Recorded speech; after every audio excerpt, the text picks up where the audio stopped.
Welcome to Sailing Seahawk. In this episode, me and my good friend Tamor hoist the sails and head out to Great Barrier Island. Unfortunately, we don't make it halfway before once again plans needed to change. We end up anchored next to a piece of history, catch some dinner, and explore a birdwatcher's paradise.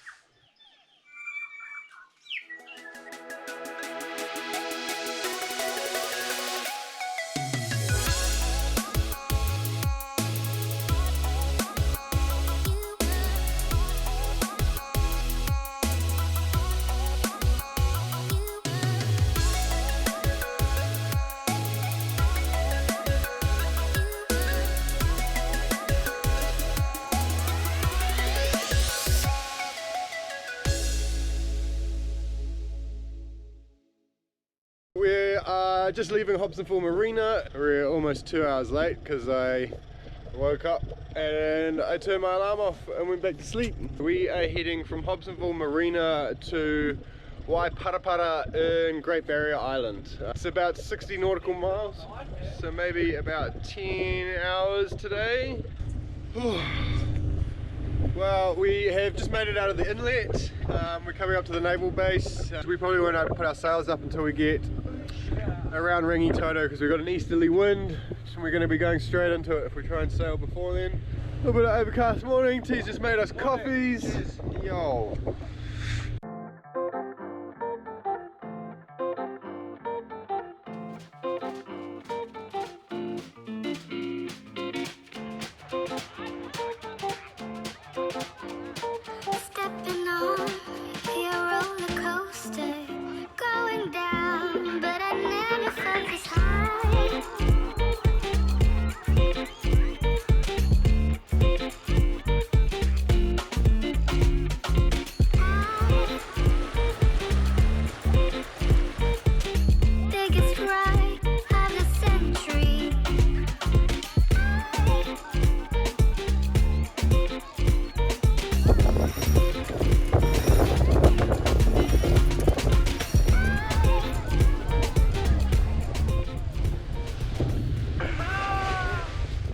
It is 10:30, T's on the helm, sails up, we got 13 knots of wind, yeah, having fun.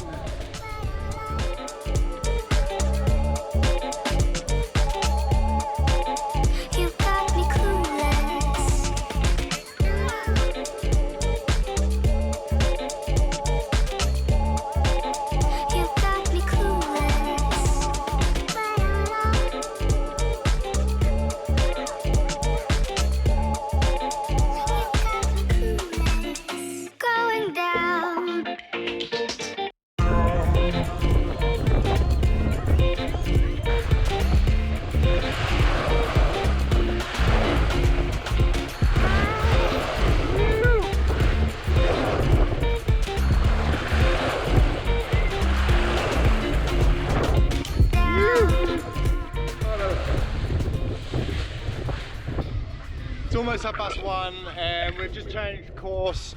We're just not, the wind swung around from, it was supposed to be east and it swung around north, which is basically coming directly from Great Barrier.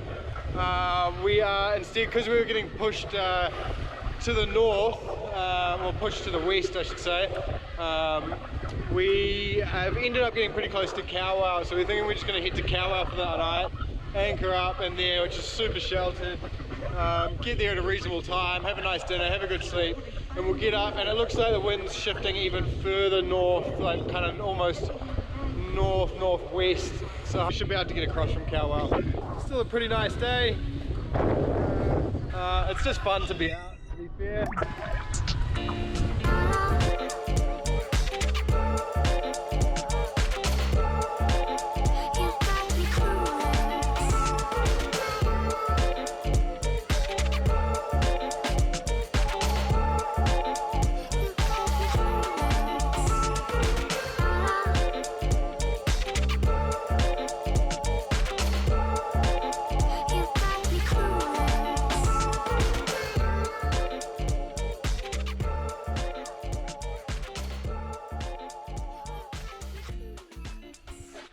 So after diverting because we had the wrong wind and we couldn't go to Great Barrier.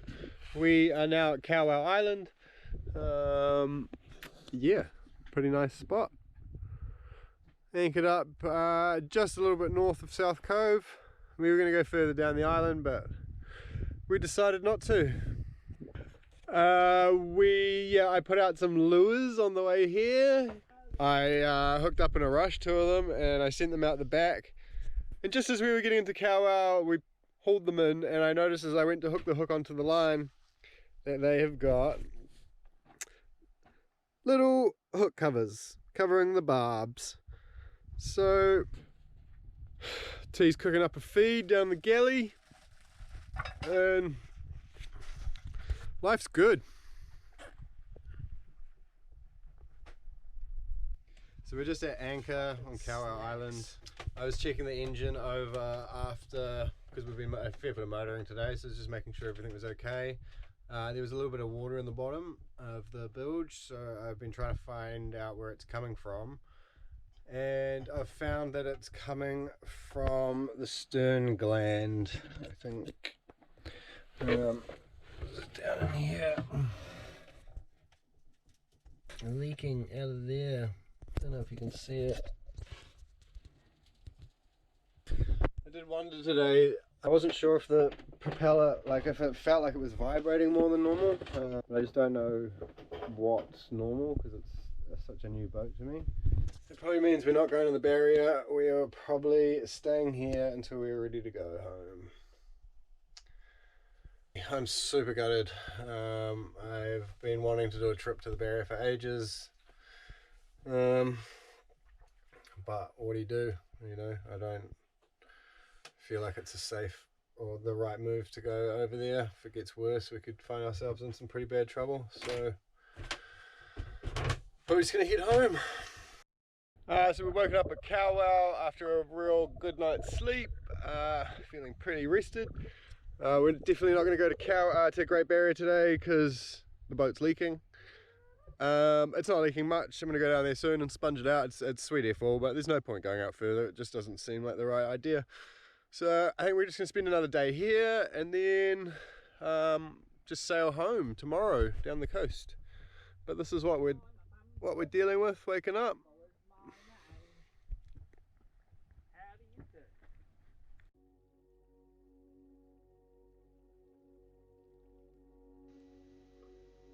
Kawau is a picturesque island located in the north of the Hauraki Gulf. Its peaceful bays and sheltered harbours have been a safe haven to seafarers for centuries. Kawau has a long, rich history, but it wasn't always so peaceful. In the early 1800s, Kawau was home to Māori, the indigenous people of New Zealand. The tribes that occupied Kawau were notorious for their piracy and cannibalism. It was so bad that tribes from the mainland combined forces and attacked the Kawau tribes, ending their control of the island. Copper mining started in 1844 after it was accidentally discovered while mining for manganese. These ruins of the pump house and chimney are a well-known landmark for anyone that frequents Kawau. They were built to house a steam engine and pump used to keep the mine below sea level from flooding. Eventually the cost outweighed the return and the mine closed. Mansion House Bay, a couple bays round to the north, was originally the residence of the mine superintendent on the island. In 1862, Kawau Island and the home were purchased by Sir George Grey, one of New Zealand's first governors. He spent a fortune developing Kawau as his island home, importing many types of exotic plants and animals, including wallabies from Australia. He converted the former residence of the mine superintendent into his home, known today as Mansion House. It is open to the public for viewing, a short ferry ride from Sandspit. Kawau is a real window into New Zealand's past. If you manage to make it there during the summer months, make sure you pop into the Kawau Yacht Club for a bite to eat and a cold beer.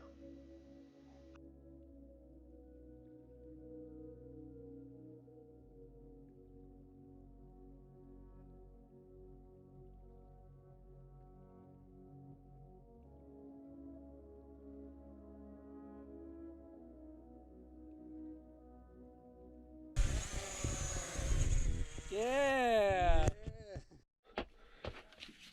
So yeah, we had a pretty good night's sleep last night. I was just tired, I think, last night, and it was a long sail, and we got up early, and I just had my hopes so high with heading to Great Barrier this weekend. I've put a lot of effort into prepping and buying stuff and just getting ready, and I had this image of this awesome week away at Barrier, and to get a day into the trip and to have to divert because the winds aren't right, and then to anchor up and realize that the boat was leaking and that the trip was going to be cancelled.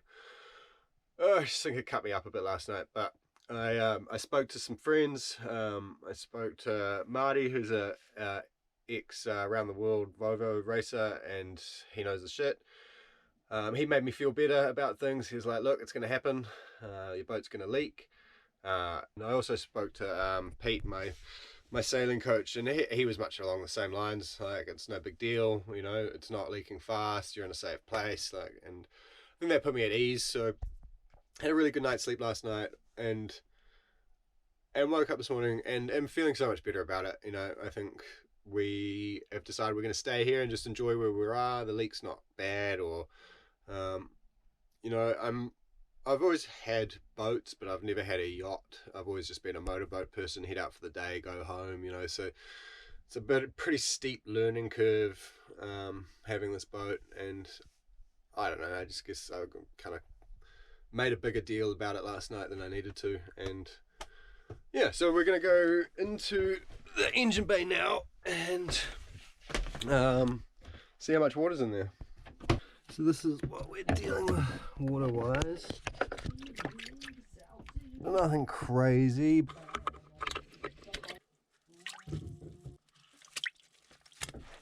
So cleaned up all the water out of the bottom of the engine. So just going into the cupboard in my room.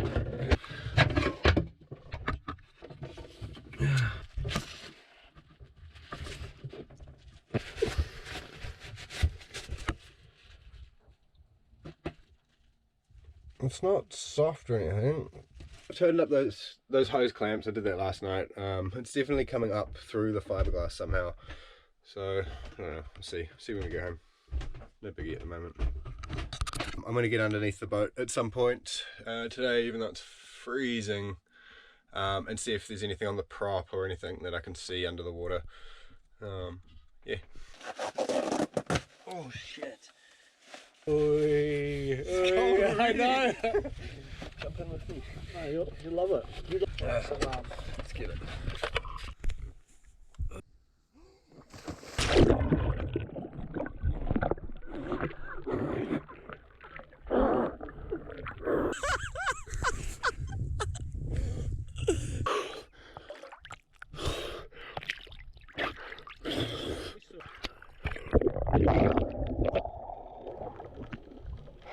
So the water ended up being pretty nice after getting in there and staying in there for a while. Nothing wrong with the bottom of the boat that I can see. So, I don't know, cutlass bearing, stern gland, I don't know, something down there not working. So we'll have to get that hauled out and looked at. We're just going to head to Tiritiri Matangi, which is the island in the distance there. So we're just coming up to Tiri. It's just a couple hour sail, sailing downwind with 10 to 12 knots. Kind of doing 4 to 6 knots. Yeah. Oh. Oh, we learned how to use a whisker pole. Thought I needed a downhaul, and kind of kept on putting me off because I didn't know where to run the downhaul. And in the end, just ran it. Just got the whisker pole up, clipped it onto the mast, hooked it onto the jib sheet, got a top haul on it, lifted it up, pulled it out, pulled the jib out, and it worked. We sailed wing on wing for a little while. And then we flicked it over the other side and just had it poling out on the starboard side. And so we're just coming up to Tiri, which is over here. Yeah. Rangitoto in the background. Whangaparoa Peninsula over there. Yeah, we're at Tiritiri Matangi, which is a bird sanctuary here in New Zealand. Nice sunset over there. We're going to jump in the tender and go and put our lines in the water. You. On, we're just anchored up over there. We just popped over to these rocks and caught dinner. Over here. That's totally dinner, dude. Oh shit. Before retiring back to the boat to cook up the snapper that T had just caught, we decided to head to shore to enjoy the sunset and have a little look around.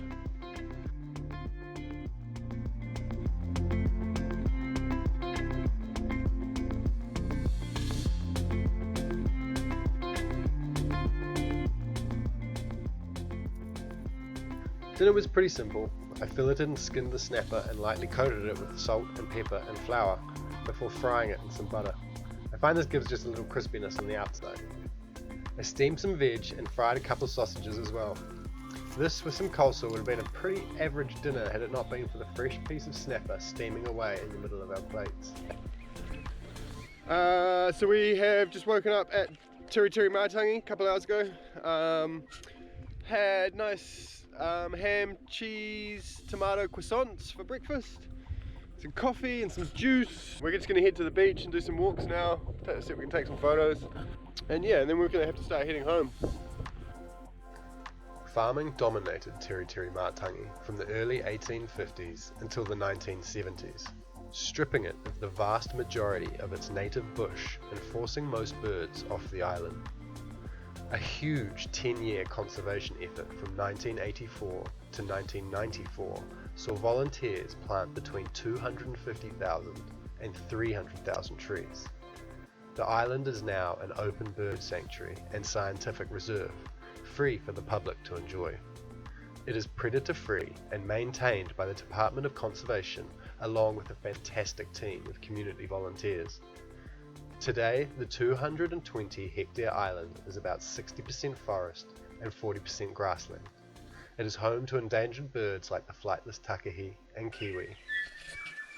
So we're just doing the Tiritiri Matangi track up to the lighthouse, and there's just native birds everywhere. You can hear them in the trees.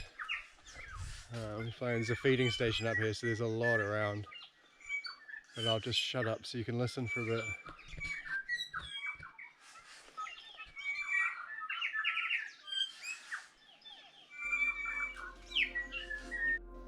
The Tiritiri Lighthouse complex is one of only a few surviving lighthouse settlements in New Zealand, and the only one easily accessible to the public. Built in 1864, the lighthouse is also one of New Zealand's oldest, and Auckland's first. An easy walk up to the lighthouse is rewarded with panoramic views of the Coromandel Peninsula, Great Barrier, Little Barrier, and more.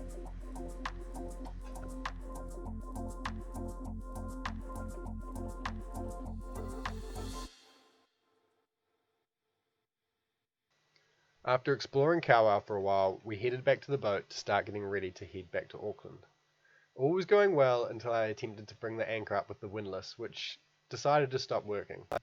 We tried for a while in vain to get it going, and eventually I just had to haul the chain up by hand.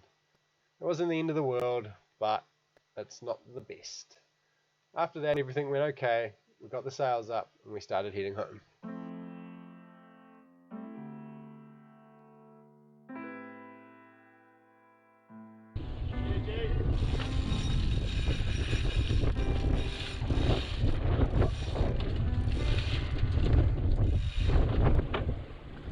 Straight down to that cliff.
After the excitement of the fish, the run home was pretty uneventful.